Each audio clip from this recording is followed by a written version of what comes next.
What's up with y'all boys and girls, man? Hey, it's Jay Briggs here continuing. Let's cook up this NBA action, man. Y'all know we do here on the Jam Session. We cook up every single game. Every single day, man. Money Making Friday, ladies and gentlemen. We're here. Game 4 of the NBA Finals, and we've been seeing the board really well here of recent. We're 3-0 here in the NBA Finals. We cashed with Indiana plus 340 money line in Game 1 as the play of the night. Game 2, we took Oklahoma City in the bounce back spot at home at the crib. That also happens to be a revenge game. They dominated Indiana there. We cashed with them ATS in that spot. And then in Game 3, we went right back to Indiana outright on the money line at plus money. So been seeing the board really well here in the NBA Finals. I've hit 3 in a row here in the Finals, but we were also seeing the board well in the Conference Finals. So we've hit 7 in a row on my NBA Play of the Night. Of course, I have another one for y'all over at the site. You guys can scoop that play up for $25, man. But I'm here to tell you guys my thoughts, my opinions, how I see this playing out tonight. Just looking to keep the momentum rolling forward. It's been a great series, and no better basketball than Friday night NBA Finals basketball. You feel me? So I'm here to let you guys know my thoughts, my opinions, get you guys the information you need to know, and get you ladies and gentlemen in and out of here. Of course, all I ask is that you smash that like button for me. You subscribe to the channel if you haven't already.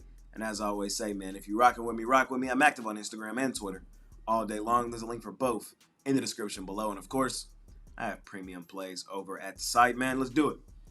Let's do it. Game 4 of the NBA Finals. Indiana's up 2-1 here in the series. Oklahoma City, will they bounce back and tie this thing up 2-2 heading back home, or will Indiana take a commanding 3-1 series lead tonight at home at the crib? Oklahoma City is 6-point favorites here in this thing tonight. Looking at it, I think this is the toughest game of the series thus far. I've been extremely confident Game 1, Game 2, and Game 3 on how I see it playing out. I think this one tonight is the toughest one yet. I've kept it consistent through this series, telling you I have never saw this series the same way the general masses saw this series heading into it. I heard a lot of 4-0 talk. I heard a lot of 4-1 talk. I heard a lot of Indiana has no shot in this series style talk. I never thought that was the case, that was the scenario, or that's how it would play out. Everybody knows I have a ticket on Indiana outright as finals winners. I placed that ticket last round purely based on the value attached to Indiana. I never thought the value attached to Indiana replicated how good, how well this team has been, is, and has been over the past 2 seasons. That wasn't my first ticket I had on Indiana. I had a ticket on Indiana to make the conference finals and win the conference finals from previously in the season. I've been yapping about Indiana all season long. Told you guys they were going back to the ECF. Oklahoma City is my favorite money-making team. It's Thunder Buddies for life. We love this team. We trust this team damn near with our life. We've said that many a times throughout the last 2 seasons betting Oklahoma City. Now, so that's where we are right here, right now. Tough Game 4. I do think Oklahoma City is the better basketball team, but as I said last episode, that's pretty much out the window at this moment. What matters most now is how well you're playing right now and how well you play in certain moments. And I haven't really seen a team quite as good in moments as Indiana has been this postseason. I think that's going to be the key we look back at with this Indiana team, as the years pass on by. Just how good Indiana was in moments this postseason. Oklahoma City hasn't been great from an ATS perspective on the road here in the postseason. Remember, Oklahoma City was the best ATS team in the NBA during the regular season. They were historically great during the regular season. They've been good ATS at home here in the postseason, but on the road, they've struggled mightily. And I worry about them again tonight, especially laying a number like this. Would it shock me if Oklahoma City came out, dominated, won this game by 10+, won covered? No, it wouldn't.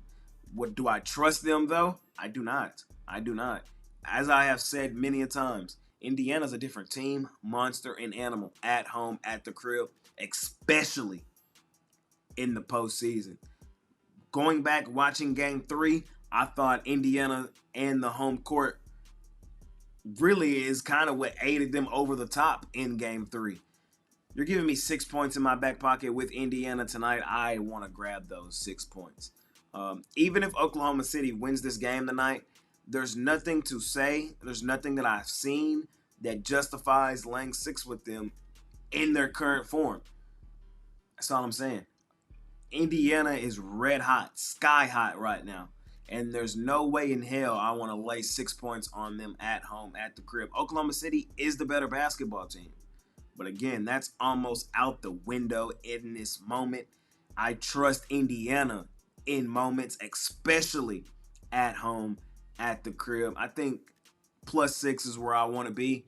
I am going to sprinkle a little bit on the Indiana money line. I'm not nearly as confident on this game 4 as I have been 1, 2, and 3.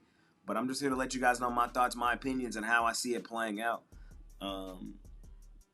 I think Indiana's role players continue to have an uptick at home, at the crib, aided behind their home crowd. Told you that, guys, that in game 3, and we saw Mathurin come out and absolutely ball out of his mind in game 3. Everybody else kind of went along well. Halliburton had a really good game in game 3. I kind of expect that to continue here in game 4. They're at home. Oklahoma City, it's going to be interesting to see their approach here. Shai Gilgeous-Alexander has to do a better job of getting everybody involved. Indiana's kind of taking a playbook out of Dallas's playbook last season, where it's like, Shai, beat us. You know, Dallas last season really made Shai try to go and beat them. We're not going to let you get everybody else involved. Everybody else is going to have to make tough shots or create their own shots. We're not going to let Shai be a playmaker. He can be a scorer. He can score that mid-range. He can get to the foul line. He's going to have to score 50 to beat us. And here in this final series, he hasn't been able to do it. Last year in the second round, he wasn't able to do it against the Mavs. So interesting to see if the role players for Oklahoma City play well here tonight on the road. Remember, this is still a really young, inexperienced Oklahoma City team. If they were to win this finals, they would be the second youngest team ever to do it. You know, nobody on this team has real finals experience. So that's not the case for Indiana. Got guys like Pascal Siakam, who already has a ring. You know, so just kind of looking at it through all lenses. Oklahoma City has been really good in the bounce back spot this postseason. You know, they haven't lost back-to-back games. You know, and they've also been dominant ATS in the bounce back spot, but they haven't been great on the road ATS. So I think those two kind of cancel each other out. And just looking at it pure how I've seen this series, I think all the values on Indiana. I think a lot of people are looking at Oklahoma City through the lens of how well they played in the regular season from an ATS perspective, not necessarily how good they've been from an ATS perspective on the road here in the postseason. And as we get later and later to spaces where they haven't been, I worry about them. And laying points with them on the road on a team, you know, as good as Indiana is, especially offensively, I worry. A defensive team like Oklahoma City, they need to come out here and have a really good defensive game plan, a really good defensive night. But expecting to stop Indiana offensively at home, at the crib, especially in the postseason, good luck. And that's why I'm on the Pacers. So hopefully you guys were able to take something from this. Again, this is probably my least favorite game thus far of this round of the finals. I have been red hot. I've hit 7 plays in a row, looking to make it 8. We've cashed every single game here in the NBA Finals. Looking to keep it rolling. Ladies and gentlemen. So that's what I got for y'all tonight. From a total perspective, I would lean over. I don't think Oklahoma City's defense is going to be enough to slow down Indiana's offense, but I do think Oklahoma City has enough offensively to go with them tonight. Now with this being their second finals game on the road, high-scoring game tonight is how I see this one playing. Back and forth game, probably one of the best games of the series. Even if Oklahoma City wins this game, I highly doubt it's by margin. I think Indiana will be in this game, and we'll see if they're able to steal it and take a commanding 3-1 series lead. Ladies and gentlemen, I appreciate each and every one of you that continue to tune in and watch this video. All I ask is that you smash that like button for me. You subscribe to the channel if you haven't already. And as I always say, man, if you're rocking with me, rock with me. I'm active on Instagram and Twitter. all day long. There's a link for both in the description below. And of course, I have premium plays over at the site, man. We're red hot in hoops, WNBA and NBA. In the WNBA, we're 14-5 on my top play of the night. Looking to keep it rolling. Looking to go 15-5 tonight. You guys can scoop that play up for $19 over at Pickdawgz Premium. 7-0 recently on the NBA Jam Session play of the night. Looking to go 8-0 tonight. You guys can scoop that play up for $25, and or you can hop on something long term. Get both of those plays included in a long term package and everything else that I have underneath the sun.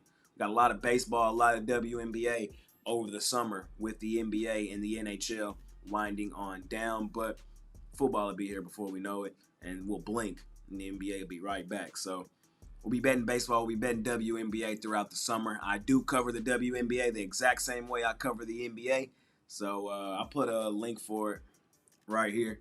Check out today's video, man, as I cover both of those games. But other than that, I appreciate y'all more than y'all know, man. I love y'all to death. We've been red hot. I appreciate the love. I appreciate those that stuck with me through that really cold streak, through the first 2 rounds of the postseason. But we're back, ladies and gentlemen. Like, y'all know what we do. There's a reason I believe I have the #1 NBA betting podcast on the planet. And you guys are a big part of that, man. And y'all, it means the world to me, man. And we're back doing what we do. Seeing the board well and kicking the crap out of the books, betting hoops. See y'all soon. It's been your guy, Jay Briggs, man. I'm out of here. Peace.